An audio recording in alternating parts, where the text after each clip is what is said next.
नमस्कार. आज आपण वर्ल्ड इकॉनॉमिक फोरमच्या एका महत्त्वाच्या अहवालावर बोलणार आहोत. हा अहवाल सांगतोय की 2025 ते 2030 या काळात बऱ्याच नोकऱ्या कमी होऊ शकतात. आणि यामागे अर्थातच ऑटोमेशन आणि AI म्हणजे कृत्रिम बुद्धिमत्ता आहे. तर आज आपण याची जरा सखोल चर्चा करूया. हो, अगदी खरंय. म्हणजे बघा ना, तंत्रज्ञान आपल्या कामाच्या पद्धती कसं बदलतंय. कंपन्यांना खर्च कमी करायचा आहे, कार्यक्षमता वाढवायची आहे. त्यामुळे त्या AI आणि ऑटोमेशनकडे वळत आहेत. आणि डिजिटायझेशन तर आहेच.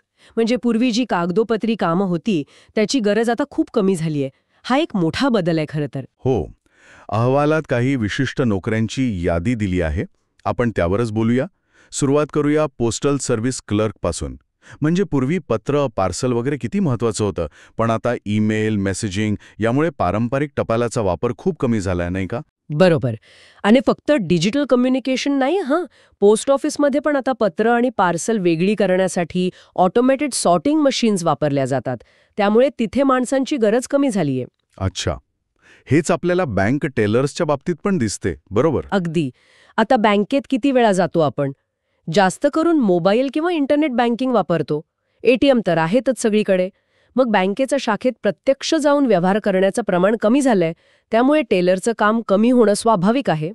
आणि डेटा एंट्री क्लार्क यावर तर सगळ्यात जास्त परिणाम झालाय असं दिसतंय. हो, कारण हे काम तसं बघायला गेलं तर पुनरावृत्तीचं आहे. आता AI आणि काय म्हणतात त्याला OCR, ऑप्टिकल कॅरेक्टर रिकॉग्निशन सारखं तंत्रज्ञान आहे. ते माणसांपेक्षा जास्त वेगाने आणि जास्त अचूकपणे डेटा एंट्री करू शकतं. म्हणजे छापलेला किंवा लिहिलेला मजकूर थेट कम्प्युटरमध्ये जातो. त्यामुळे वेगळ्याने डेटा एंट्री क्लार्कची गरजच कमी झाली आहे. म्हणजे जी कामं परत परत करायची आहेत, ती सगळी धोक्यात आहेत असं म्हणायला हरकत नाही. हा. मग यात कॅशियर आणि तिकीट क्लर्क कसे येतात? तिथे तर ग्राहक सेवा आहे ना? तिथे आलाय सेल्फ सर्व्हिस ऑटोमेशन. म्हणजे बघा, सुपरमार्केटमध्ये आपण स्वतः बिलिंग करतो ना, सेल्फ चेकआउट काउंटरवर, तसंच रेल्वे, बस किंवा सिनेमाची तिकीटं आपण आता ऑनलाईन काढतो किंवा किऑस्क मशीनमधनं घेतो. हो, बरोबर. म्हणजे तिथे माणूस लागतच नाही आता बऱ्याच ठिकाणी. अगदी. टेलिमार्केटिंगचं पण तसंच आहे. आता AI आधारित चॅटबॉट्स किंवा व्हॉइस बॉट्स आलेत. ते थेट ग्राहकांशी बोलतात. अच्छा. आणि प्रशासकीय सहाय्यक म्हणजे ऑफिसमधली सेक्रेटरी किंवा असिस्टंट? हो, त्यांच्या कामावरही परिणाम होतोय.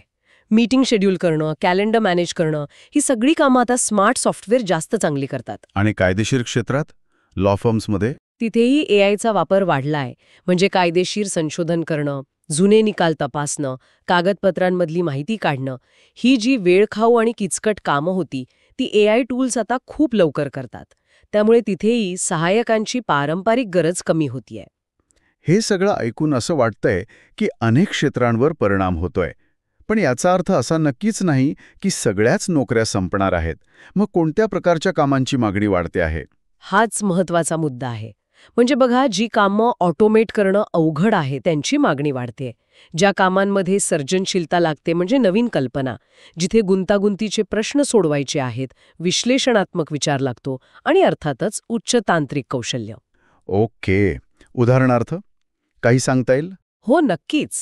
उदाहरणार्थ AI आणि मशीन लर्निंग डेव्हलपर्स, जे हे सगळं तंत्रज्ञान बनवतात.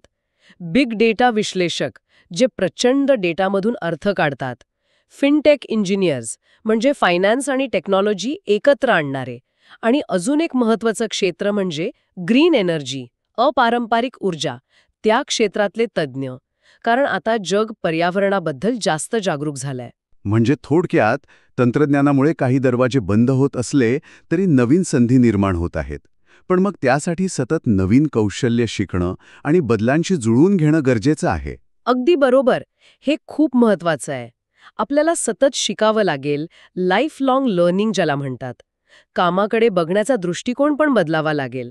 फक्त नियमित काम करण्यापेक्षा आपण असं काय करू शकतो ज्यामुळे खरं व्हॅल्यू तयार होईल, याचा विचार करायला हवा. तर आजच्या चर्चेतून हे स्पष्ट आहे की ऑटोमेशन आणि AIमुळे नोकरीच्या बाजारात मोठे बदल होणारच आहेत.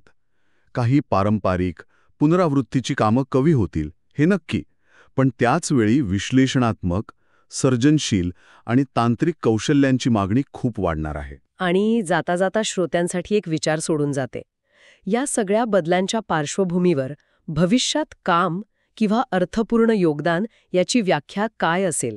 म्हणजे केवळ 8 ते 10 तासांची नोकरी करण्यापलीकडे जाऊन आपण आपल्या कौशल्यांचा वापर समाजासाठी किंवा अर्थव्यवस्थेसाठी आणखी प्रभावीपणे कसा करू शकतो यावर नक्की विचार करायला हवा.